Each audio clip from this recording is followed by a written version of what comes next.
Bismillahirrahmanirrahim. Dear students, Assalamu alaikum.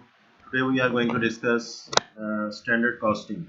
Standard costing is one of the most important topics in cost accounting or management accounting.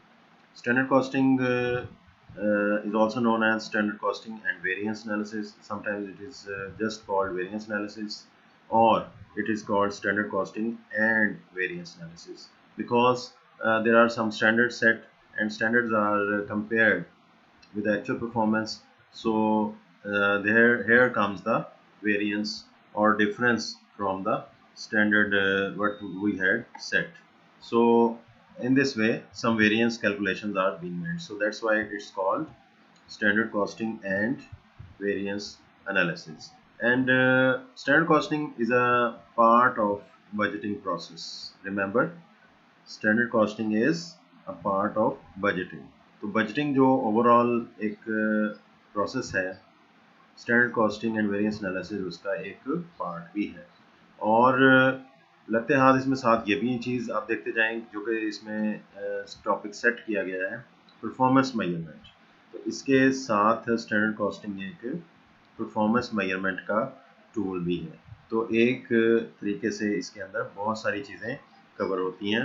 इसमें performance की measurement भी होती है, cost management भी होती है, और जो है लॉन्ग टर्म प्लानिंग भी इसमें होती है, बजटिंग भी होती है, वगैरह वगैरह. परफॉर्मेंस को भी इसमें जो है वो जज किया जाता है. सो स्टैंडर्ड कॉस्टिंग में सबसे पहले हम कुछ बेसिक डेफिनेशंस पे कंसंट्रेट करते हैं. So what are standard cost? Standard cost are benchmarks or norms for measuring performance. In managerial accounting, two types of standards are commonly used: quantity standards and price standards. Obviously, एक चीज़ जो है हमें कितने में खरीदनी चाहिए, एक इनपुट कितने का होना चाहिए, एक प्राइस स्टैंडर्ड सेट कर दिया जाता है. How much should be paid for each unit of the input is price standard, and how much of an input should be used to make a product or provide a service is a quantity standard. ये standard set कर दिया जाता है, और set करने के बाद उसको देखा जाता है कि प्रैक्टिकली हम कितना उस स्टैंडर्ड के ऊपर पूरा होते हैं. Firestone, Sears, McDonald's, hospitals, construction and manufacturing companies are the examples which set these standards. Let's move on to some other definitions. जैसे कि अभी बात हुई कि कुछ स्टैंडर्ड सेट कर दिए जाते हैं, तो ये स्टैंडर्ड, ये लाइन आपको जो नज़र आ रही है इस वक्त डायरेक्ट मटेरियल्स में मैं इस वक्त आपके साथ डिस्कस कर रहा हूँ.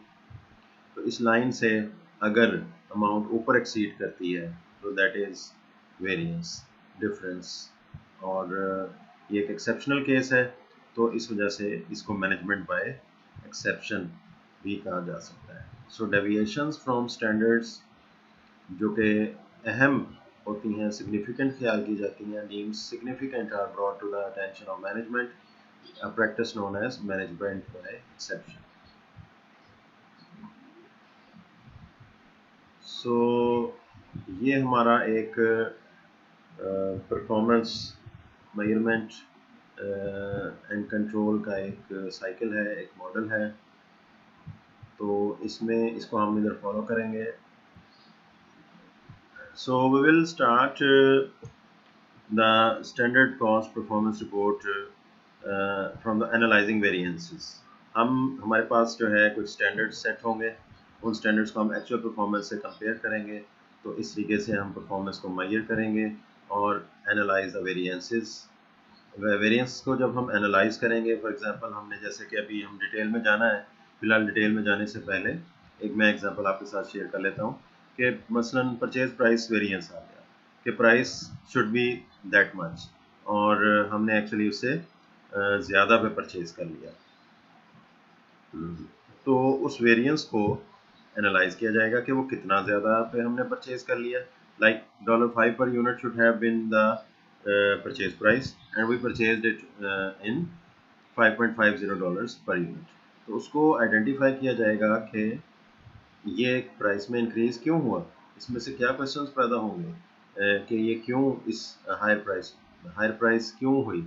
क्या हमने जो है बेटर क्वालिटी की तरफ हम गए हैं, तो अच्छी बात है, और बेटर क्वालिटी की तरफ गए हैं तो क्या उसकी तरफ जाने के वक्त हमने जो है वो उसकी अप्रूवल ली है, क्या हमारे बजट्स में ये पहले तय हुआ है, क्या ये प्लानिंग के अंदर शामिल था कि हम ये महंगी चीज़ खरीदने जा रहे हैं, और क्या उसकी रीज़न हो सकती है। We will receive the explanation for that.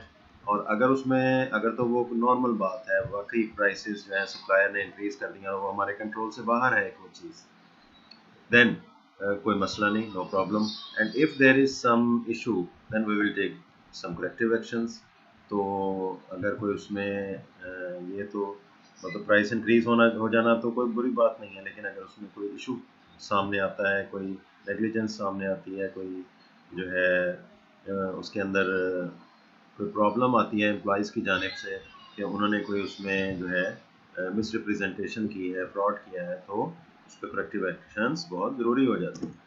और फिर उसके बाद कंडक्ट नेक्स्ट पीरियड्स ऑपरेशंस, और फिर इसी तरीके से नेक्स्ट पीरियड के जो है वो ऑपरेशन स्टार्ट कर दिए जाएंगे और इस तरह से एक साइकिल चलता रहेगा। तो let's move on to setting standard cost.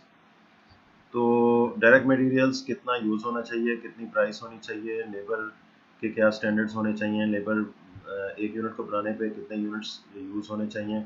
As you are already a student of cost accounting, you have learned in your previous course that there are some specific standards are being set. You are told that there are 3 hours are required of the direct labor cost of the direct labor to produce 1 unit.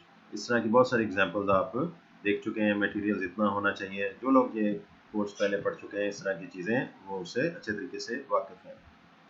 Accountants, engineers, purchasing agents, and production managers combine efforts to set standards that encourage efficient future operations.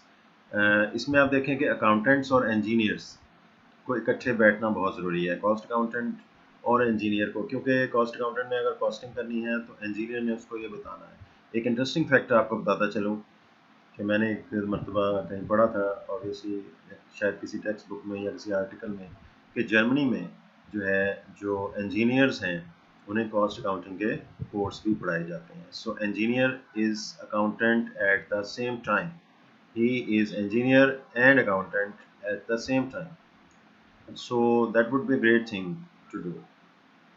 तो वो standard को set करते हैं सब मिलजुल के, तो encourage efficient future operations.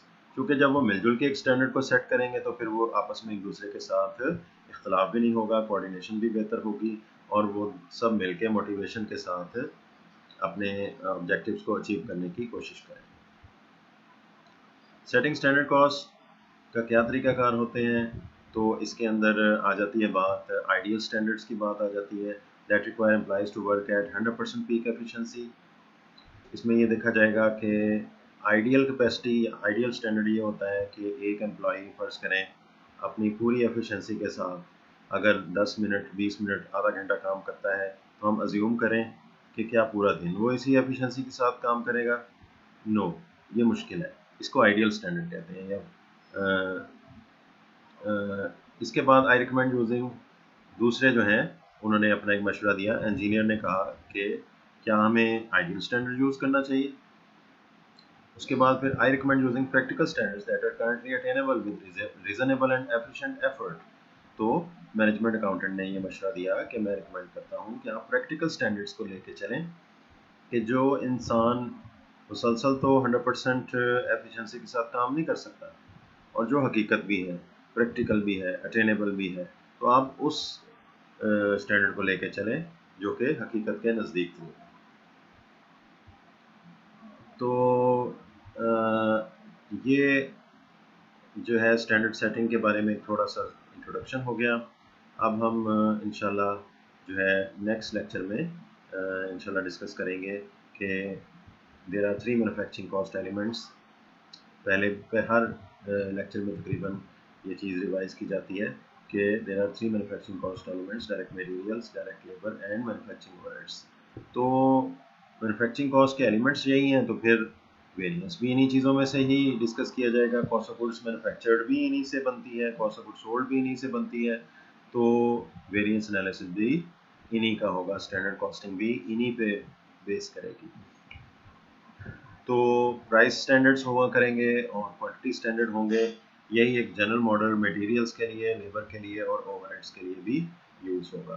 तो इंशाल्लाह we will be meeting in the next lecture with the setting of our direct materials and direct labor standards. So inshallah, till then, Allah Hafiz.